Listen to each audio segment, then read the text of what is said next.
Laws लिखेगा, gas laws.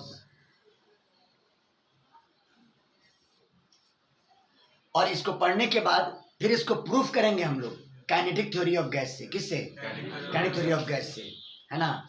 तो सबसे पहला लॉ है बॉयल्स लॉ, पढ़े हुए केमिस्ट्री में, Boyle's law. Boyle's law, Boyle's law. Boyle's law ने क्या कहा था? बॉयल्स लॉ ने क्या कहा था बोलिए? देखिए अब हम बताते हैं। At constant temperature the volume of a given mass of gas is inversely proportional to pressure, है ना। एक गिवन मास का वॉल्यूम प्रेशर के इनवर्सली प्रोपोर्शनल होगा अगर टेम्परेचर क्या रहे? कांस्टेंट रहे। समझ में आई बात? देखिए yes. Eight constant temperature, at constant temperature, at constant temperature, at constant temperature the volume of a given mass of gas, the volume of a given mass of gas, the volume of a given mass of gas, the volume of given mass of a gas, mass constant होना चाहिए, मास भी constant होना चाहिए और temperature भी constant होना चाहिए।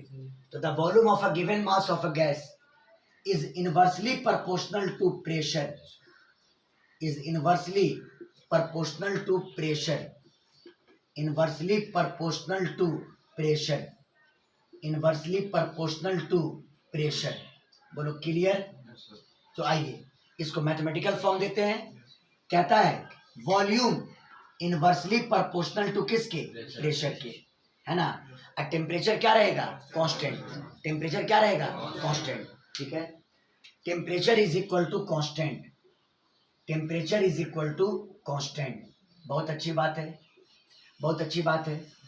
अगर आप प्रोपोर्शनलिटी के साइन को हटाते हो तो एक कांस्टेंट से मल्टीप्लाई करते हो, तो v is equal to some constant k upon कितना? p, जहां पे k आपका कांस्टेंट है, k आपका क्या है? कांस्टेंट है। अगर ग्राफ बना दें, चूंकि ग्राफ बहुत इंपॉर्टेंट माने रखता है यहां पर, अगर इधर प्रेशर ले लें और इधर वॉल्यूम ले लें, तो आप क्या देख रहे हो कि इनवर्स प्रोपोर्शन है। तो जैसे जैसे वॉल्यूम बढ़ेगा प्रेशर घटेगा, प्रेशर क्या होगा? घटेगा। तो ग्राफ इसका होता है रेक्टेंगुलर हाइपरबोला। सना ग्राफ क्या होता है? बोलो ग्राफ क्या होता है? हाँ, रेक्टेंगुलर हाइपरबोला, रेक्टेंगुलर हाइपरबोला, है ना। जो ये बता रहा है कि वॉल्यूम के बढ़ने के साथ गैस का प्रेशर क्या हो रहा है? घट रहा है। बात आई समझ में? ये ग्राफ हो गया आपका। अगर क्रॉस मल्टीप्लाई कर दें तो PV is equal to constant, PV is equal to constant. और अगर बात करें दो कंडीशन का, अगर बात करें दो कंडीशन का, जैसे इनिशियल प्रेशर अगर पीआई हो और इनिशियल वॉल्यूम अगर वीआई हो, तो पीआई वीआई बराबर कांस्टेंट और पीएफ वीएफ बराबर भी कांस्टेंट, है ना। पीआई वीआई, पीआई वीआई ये बराबर कांस्टेंट और पीएफ वीएफ ये बराबर भी क्या? कांस्टेंट। और अगर दोनों को मिला दिया जाए तो पीआई वीआई बराबर कितना? पीएफ वीएफ, पीएफ वीएफ, है ना। अगर दोनों कंबाइन कर दें तो PI VI is equal to PF into कितना? वीएफ। अब बहुत जगह लिखा रहता है P1 V1 बराबर P2 V2, लेकिन यहाँ पर फील आ रहा है कि ये इनिशियल प्रेशर, ये इनिशियल वॉल्यूम, ये फाइनल प्रेशर और ये फाइनल वॉल्यूम। बोलो क्लियर है बाबू? बोलो बाबू, बोलो। Yes sir. चलिए स्क्रीनशॉट लीजिए, यस सर। स्क्रीनशॉट लीजिए। तब तक हम अपने पेन में इंक डाल देते हैं।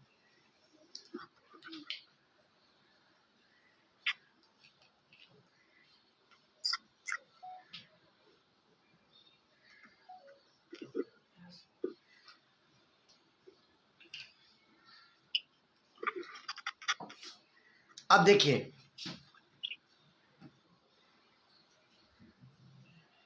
ये आपका बॉयल्स लॉ हो गया। चलिए एक साथ और पढ़ लेते हैं चार्ल्स लॉ, एक और पहले पढ़ लेते हैं Charles law.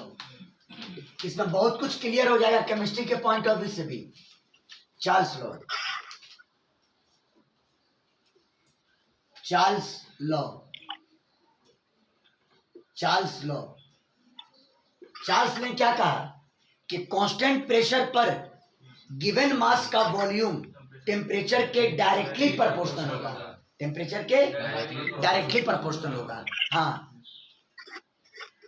At constant pressure, at constant pressure, at constant pressure, the volume of a given mass of gas, the volume of a given mass of gas, the volume of a given mass of gas is directly proportional to absolute temperature, मतलब temperature को kelvin में लेकर के is directly proportional to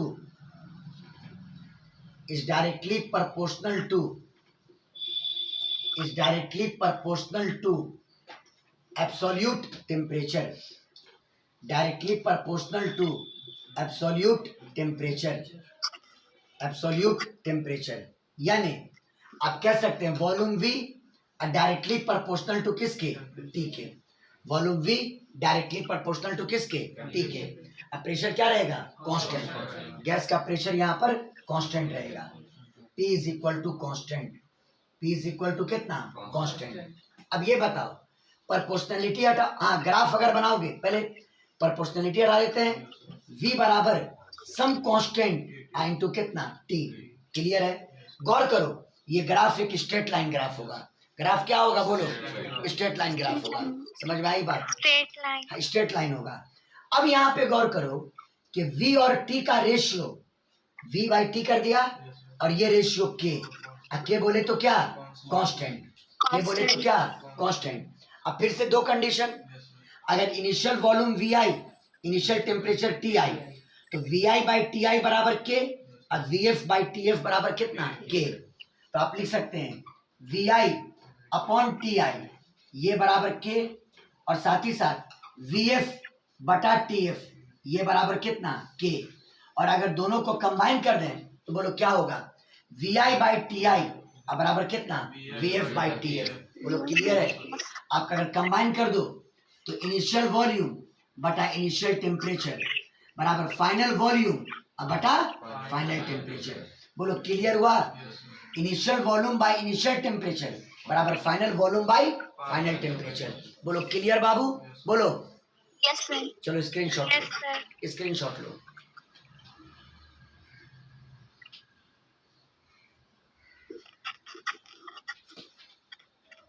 हो गया sir. अब देखो एक कंबाइंड लॉ देखते हैं यहीं पर, कंबाइंड लॉ। अब एक कंबाइंड लॉ यहीं पर देखा जाए, कंबाइंड लॉ मतलब combination of Boyle's and Charles law, combination of Boyle's and Charles law. अगर कंबाइंड लॉ देखो, अगर कंबाइंड लॉ देखो तो आपने पढ़ा अभी कुछ देर पहले बॉयल्स लॉ में कि वॉल्यूम इनवर्सली प्रोपोर्शनल टू किसके, प्रेशर, है ना। जब टेम्परेचर कांस्टेंट, जब टेम्परेचर कांस्टेंट। और अभी आपने पढ़ा volume directly proportional to temperature, कब, जब प्रेशर कांस्टेंट, जब प्रेशर कांस्टेंट। अगर दोनों लॉ को हम मिला दें, अगर दोनों लॉ को हम क्या करें, मिला दें, तो volume directly proportional to T upon P, T upon P। बोलो क्लियर है बाबू लोग, बोलो। Yes sir. हाँ, अब अगर प्रोपोर्शनलिटी हटाएंगे तो वॉल्यूम बराबर K इंटू कितना, T upon P, T upon P। जहां पे आपका K कांस्टेंट है, K आपका क्या है, कांस्टेंट है। P को यहां लाओ और T को नीचे लाओ तो PV बाई T और ये बराबर K, PV बाई T और ये बराबर कितना, K। ये कंबाइंड लॉ हो गया। ये क्या हो गया, कंबाइंड लॉ। अब सोचो अगर initial pressure PI, initial volume VI, initial temperature TI, तो PI VI बाई TI बराबर K और वैसे PF VF बाई TF बराबर कितना, K। तो आप लिख सकते हैं PI into VI by TI is equal to K और PF into VF by TF ये बराबर कितना, K। अब दोनों को अगर कंबाइन कर दो तो PI into VI by TI is equal to PF into V F बटा कितना T F, P F V F बटा कितना टी एफ। ये भी फॉर्मूला बहुत ही प्रोडक्टिव है। बोलो समझ में आया कि नहीं आया? बोलिए बाबू बोलिए। Yes, sir. स्क्रीनशॉट ले लो। Yes, sir. स्ट्रेट लाइन बनाने की क्या जरूरत थी, जो मेन था वो बना दिए। अब एक क्वेश्चन उठाते हैं, जेई में भी पूछे हुआ है question.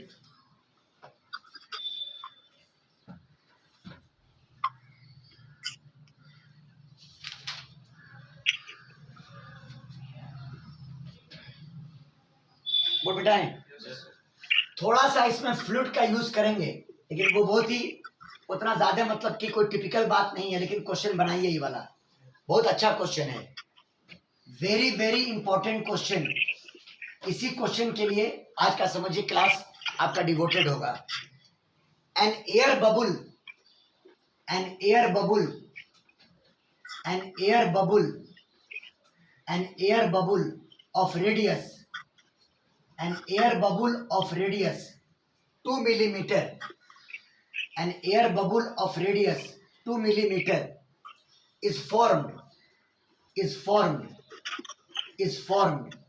at bottom of a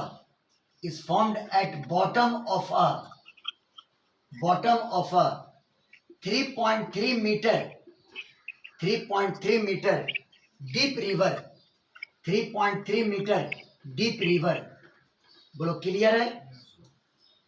calculate the radius of the bubble, calculate the radius of the bubble, calculate the radius of the bubble, calculate the radius of the bubble, calculate the radius of the bubble, bubble as it comes to the surface, as it comes to surface, as it comes to surface, as it comes to surface, जैसे वो कहाँ आया? Surface पर।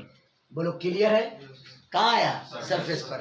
और दिया हुआ है atmospheric pressure, atmospheric pressure, atmospheric pressure, atmospheric pressure यानी कि पी नॉट, सिंबल लिया पी नॉट, और ये बराबर 1 × 10⁵ pascal, 1 × 10⁵ pascal. A density of water, density of water, density of water, density of water, density of water बराबर 1000 kilogram पर metre cube, 1000 kilogram पर metre cube. समझिए क्वेश्चन को, बहुत ही इंपॉर्टेंट क्वेश्चन है, बस आप लोग बोर्ड पे देखिए।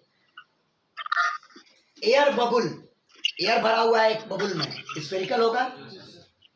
देखो ये मान लो कि लेक है, ये वाटर है,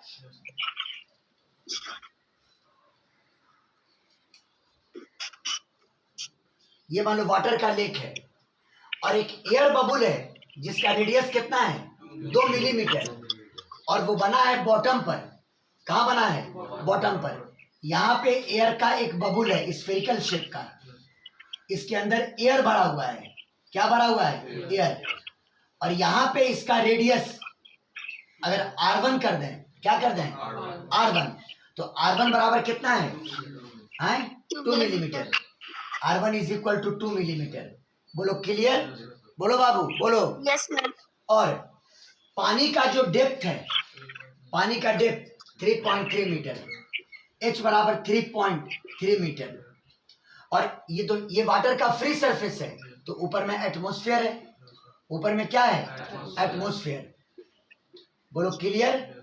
और वाटर की डेंसिटी दी हुई है, ये वाटर की डेंसिटी रो, रो मान लिया कितना? 1000 किलोग्राम पर मीटर क्यूब। ये बराबर 1000 10 का पावर 3 लिख देते हैं किलोग्राम पर मीटर क्यूब। बोलो क्लियर है? कहता है ये बबुल, जब बबुल में क्या है? एयर, एयर मतलब गैस। ये बबुल जब टॉप पे आ जाए, बबुल जब टॉप पे आ जाए तो वो एक्सपैंड कर जाएगा। वो क्या कर जाएगा? या कॉन्ट्रैक्ट कर जाएगा, जो होना होगा। कहता है रेडियस क्या हो जाएगा? रेडियस क्या हो जाएगा। ये बबुल के टॉप पर आने पर रेडियस का वैल्यू क्या होगा। समझ में आया बात? बोलिए बाबू। Yes, sir. हाँ, ये बबुल जब टॉप पे आ जाए तब इसका रेडियस यानी R2 का वैल्यू क्या होगा। किसका वैल्यू? R2 का। समझ गए? एक काम करो, ये आपका इनिशियल पॉइंट है और ये आपका फाइनल पॉइंट है। समझ गए? देखो, जब टॉप पर आया तो ये वाटर का फ्री सरफेस है। यहां पर का प्रेशर एटमॉस्फेयर के प्रेशर के बराबर होगा। किसके बराबर? यानी PF final pressure is equal to atmospheric pressure यानी P0 यानी कितना? P0। क्लियर है बाबू? बोलो। Yes, sir. और वही जब ये यहां पर था तो यहां पर प्रेशर क्या होगा। यहाँ पे फ्लूइड का एक थ्योरी लगाएंगे। किसका थ्योरी? फ्लूइड का। ये बताओ, यहां से ये जगह कितना नीचे है? बोलो। H बोलो ना, H बोलो ना, क्या बोलो? H। तो यहां पर जो प्रेशर होगा मतलब इनिशियल प्रेशर, यहां पर प्रेशर अगर पता है तो H डेप्थ नीचे, सना बोलो तो प्रेशर क्या होगा? सना बोलो, आप लोग को पढ़ाए हुए आप लोग के बैच में, बोलिए। अगर यहां पर प्रेशर P0 है और वाटर रेस्ट में है तो H डेप्थ नीचे प्रेशर कितना होगा? बोलो। Sir, P naught into rho G, rho H. P naught plus rho जी एच क्या होगा? P नॉट प्लस रो जी H, P naught plus rho जी एच। बोलो, क्लियर हुआ? बोलो। Yes, sir. हाँ, यहां पर का प्रेशर क्या होगा? P I is equal to P naught plus rho ji H, P naught plus rho ji H. H का मतलब वाटर का डेप्थ। एच का मतलब किसका डेप्थ? वाटर का डेप्थ। बात फॉलो किए? और आपको P नॉट मालूम है, यहाँ पर का भी प्रेशर मालूम हो गया। ये बताओ, ये जो बबुल यहां से यहां गया तो झील के अंदर टेम्परेचर तो हर जगह कांस्टेंट होगा। टेम्परेचर हर जगह कांस्टेंट होगा। Constant होगा. टेम्परेचर कांस्टेंट है मतलब ये जो एयर यहां से यहां गया तो कांस्टेंट टेम्परेचर पर गया तो बॉयल्स लॉ को फॉलो करेगा। बॉयल्स लॉ को फॉलो करेगा। मेरी बात आई समझ में? बोलो। Yes. किसको फॉलो करेगा? बोलिए, किसको फॉलो करेगा? Why? बॉयल्स लॉ को। हाँ, तो देखो, since temperature is equal to constant, temperature is equal to constant, लगाओ फॉर्मूला बताए थे। Initial pressure into initial volume बराबर final pressure into final volume. बोलो, क्लियर है? बोलो बाबू। Yes, sir. इनिशियल प्रेशर यहाँ वाला प्रेशर, बोलो P0 प्लस रो जी एच, P0 प्लस रो जी एच, रो जी एच। रो मतलब वाटर की डेंसिटी, वाटर में ना आए हैं, वाटर की density, rho W G H, rho W G H into initial volume. यहाँ पर बोलो एयर का वॉल्यूम कितना? स्फेरिकल है, 4/3 पाई R1 क्यूब, R1 क्यूब, 4/3 पाई R1 क्यूब। हाँ, 4/3 पाई इंटू कितना? R1 cube. बोलो, क्लियर है? बोलिए बाबू लोग। Yes, sir. और ये बराबर, ये बराबर। अब यहाँ आ जाओ, फाइनल प्रेशर बोलो P नॉट यानी एटमॉस्फेरिक प्रेशर। हाँ, P नॉट। और ये बताओ फाइनल वॉल्यूम 4/3 पाई R2 क्यूब, R2 क्यूब। और R2 तो निकालना है, R2 तो निकालना है इंटू 4/3 पाई इंटू R2 का क्यूब, R2 का क्यूब। चलिए, ये 4/3 पाई और 4/3 पाई कैंसिल, R2 क्यूब निकालना है तो R2 क्यूब बराबर P0 plus row W G H by P0 ना। हाँ, वो लिख देंगे R1 क्यूब, R1 क्यूब। अब बटा कितना? बाई P नॉट, बाई कितना? P not. बोलो, क्लियर है? आपको P नॉट की वैल्यू दी हुई है। हाँ, वाटर की डेंसिटी मालूम है, एक्सेलरेशन ड्यू टू ग्रेविटी पता होता है, हाइट का वैल्यू दिया हुआ है, इनिशियल रेडियस दिया हुआ है, फिर P नॉट दिया हुआ है, दिया हुआ है। क्या फाइनल रेडियस नहीं आ जाएगा? बोलिए बाबू, आ जाएगा? बोलिए। sir. हाँ, मैंने कंप्लीट क्वेश्चन का कॉन्सेप्ट आपको दे दिया, समझ गए? अब खाली क्या करना है, इसको सॉल्व करना है। क्या करना है? सॉल्व करना है। स्क्रीनशॉट लो, एक अच्छा बहुत शानदार क्वेश्चन है ये। इसी के आधार पर आईआईटी में क्वेश्चन पूछे हुआ है, इसी के बिल्कुल इसी कॉन्सेप्ट पर।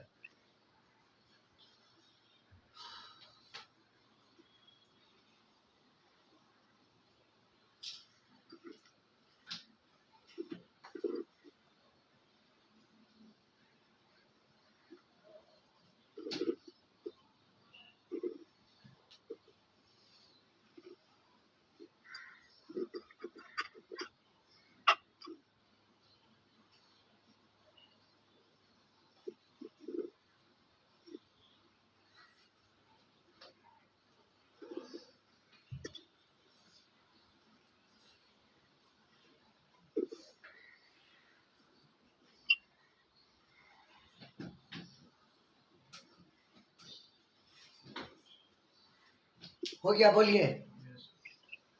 यस सर, हो गया।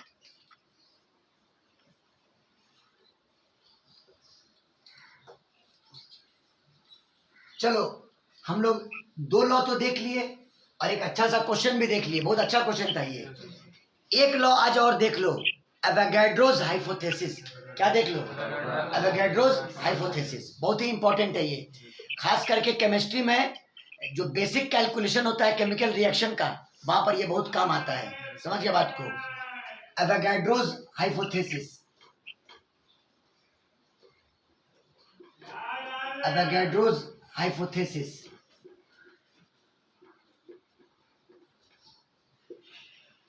देखिए, under similar condition of temperature and pressure, है ना, यानी टेम्परेचर और प्रेशर अगर क्या रहे? कांस्टेंट। क्या रहे? कांस्टेंट। तो equal volume of gas contains equal number of mole. Equal volume of gas contains equal number of mole, यानी वॉल्यूम डायरेक्टली प्रोपोर्शनल होगा नंबर ऑफ मोल के, है ना। अगर प्रेशर और टेम्परेचर को क्या रख दें? कांस्टेंट। समझ में आया बात बाबू? बोलो। सर, हाँ, देखिए, under similar condition of temperature and pressure, under similar condition of temperature and pressure, similar condition of temperature and pressure, equal volume of gas, equal volume of gas